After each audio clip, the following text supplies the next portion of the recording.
Today we're going to talk about 3 tips for better block starts so you can run faster in competition. The first tip is to make sure that you feel pressure between your foot and the block pedal in the rear pedal. It's very easy to feel pressure in the front pedal because it's closest to the line and that leg is going to be very bunched up, so it's very easy to feel your foot pressing into that block. But oftentimes people will struggle with getting their back block to feel pressure in their foot. And the reason we want to have pressure in both blocks is because if you have a solid footing in each of the blocks, you're going to be in a more stable position, and it's going to allow you to produce force more rapidly and more aggressively. You'll produce more force when you're in a stable position versus being in an unstable position. So we want to make sure that our block settings allow us to be in a position to put both pedals in the blocks and feel pressure. But one thing that I think helps with feeling pressure in the rear block is to first, when you're getting into the blocks, load that back leg first. As you're backing yourself into the blocks, place your foot in the rear block first, so that way you can feel that pressure and you're starting from a position that has pressure in the rear block. Then you load the front foot, get into position, try out your set position and see how it feels. If you rise into the set position and you don't feel pressure in that rear block, shift your hips back by maybe an inch. It doesn't have to be a very big change, but if you're leaning very far forward over the line, then you're not going to have pressure in the blocks because you're taking your body, lengthening it out in the opposite direction that we want to be as far as to allow having pressure in both blocks. So when you rise into set, make sure that your hips are not too far forward and that you feel that pressure in the back block. When you feel pressure in that back block, you'll have more tension through your Achilles tendon. It'll be easier to be very reactive and to get that leg flying out of the blocks very rapidly. And it'll allow you to apply force to both block pedals as opposed to only relying on the front block for your force production in the start. The second tip for better block starts is to incorporate reaction time in your training. This can be done by having a training partner or a coach say set and go or set and then clap. You can use an app on your phone like the Start Gun app or the Pro Starter app. Both of those are free. Or you can use, if you have a Freelap system, you can use the Freelap e-starter, which is what I'm using. With this, you hit the button on the top, it gives you 10 seconds, then it'll give you a set command, and then the gun will go off at a random time interval. And when the gun goes off, the time will start. So that way when you're running to 10, 30, 50 meters or whatever you're doing, those times that you're getting in practice will include reaction time. So you're going to get more accurate times that are more relatable to what you might run in competition. And I noticed that when I start either with the app or I start with the Freelap e-starter, that it really raises the intensity level of my training because now I'm not sitting there waiting to go. I'm not waiting, deciding, okay, do I want to go now or do I want to go in 2 seconds from now? I have to be ready to go when the gun goes off. And reaction time is a skill that you can train. You can reduce the time it takes to react and start your sprint by working on reaction time in training. So if you improve your reaction time by 50 milliseconds, well, your 100-meter time is going to improve by 50 milliseconds. One thing I've noticed with athletes who don't use any form of starting mechanism to begin their sprints is they tend to be more prone to overthinking, because if you're sitting here in the on your marks position, you decide when to go into set and you decide when to start your sprint. You're probably going to spend more time in the set position because you're not being told to go right away, so you're going to wait till you're comfortable to go.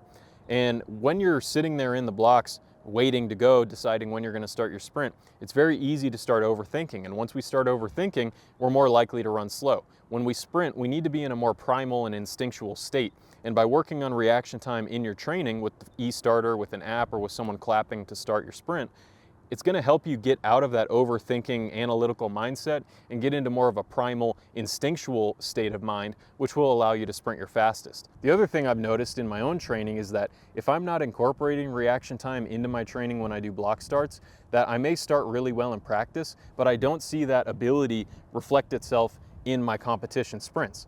Whereas when I do work on reaction time in my training, I'm preparing myself for those specific demands of the competition event, and it's much easier to transfer my block start abilities into competition.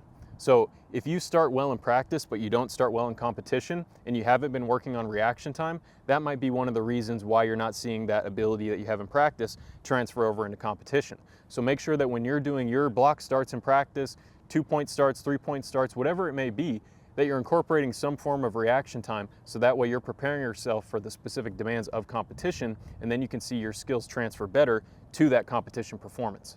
Now, the third and final tip I have for you to improve your block starts is to work on getting that first step down sooner.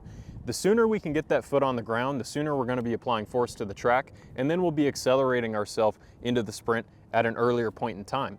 If you launch out of the blocks and all you're focusing on is projection and just launching as far as you can, other athletes may be getting their foot down sooner. And if your foot is not on the ground during the start, you launch out and you're floating through the air, how are you propelling yourself forward, right? Once we leave the blocks, we're no longer really accelerating our body. We've launched out of the blocks and that's it. So unless we get that foot down very soon, other people are going to beat us to that next step. And if we accelerate at the same rate as everyone else, but they're 1 meter ahead of us by 5 meters, we're going to be chasing them the whole way. If I'm at 5 meters per second at the 3 meter mark, and you're at 4 meters per second at the 3 meter mark, and we accelerate at the same rate, you're not going to catch me because I've created that gap early in the sprint. So we want to make sure that when we launch out of the blocks, yes, we're being very forceful, we're using both block pedals, we're making sure we have that pressure in the back block, we're reacting to the gun very aggressively and very rapidly. But once we launch out of the blocks, that first foot needs to be coming down very quickly. And one way to work on that is to place tape like I have here. I have one piece of tape at 30 centimeters and one at 50 centimeters. Depending on your height and whether you're more of a stride length or stride frequency dominant athlete, you may have a different place that you put these tape markers down. But you want to have some form of a target if you're working on this, and if this is something you need to develop, we can put tape markers down so we have a target to aim for. And over time, we can drill in that ability to launch out and immediately retract that foot back to the track. So we're very rapidly getting that foot down. And if we can rapidly put that foot down after we launch out of the blocks, we can then continue to accelerate ourselves sooner in time. And that's going to allow us to reach a higher velocity sooner, create a gap on other athletes, and we're going to have a much better time accelerating because we're not wasting time by floating through the air. It does us no good to be in the air for a long time during the start. Our flight times are going to be shortest earlier in the sprint. Flight times will get longer down the track as you get into upright sprinting. Ground contact times will be the longest early in the sprint, and then they'll get shorter as you go. So we don't want to rush through the start as far as getting our foot off the ground too quickly because we want to apply force, but we need to be getting that foot down to the track more quickly so that way we can apply force, apply force, apply force. And the more rapidly we can apply force step after step in the early phase of the sprint, the quicker we're going to accelerate, the higher velocity will be at 5 or 10 meters, and the better chance we're going to have to create a gap on our competition, get them stressing mentally because now they see you're in front of them, and set yourself up to run a faster time.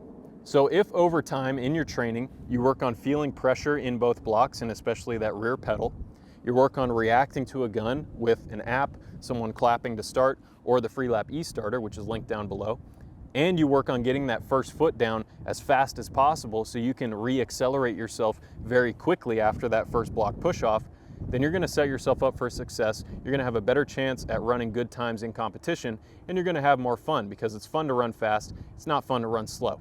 Thank you guys for watching this video. This is Cody Bidlow with SprintingWorkouts.com and ATHLETE.X, signing off.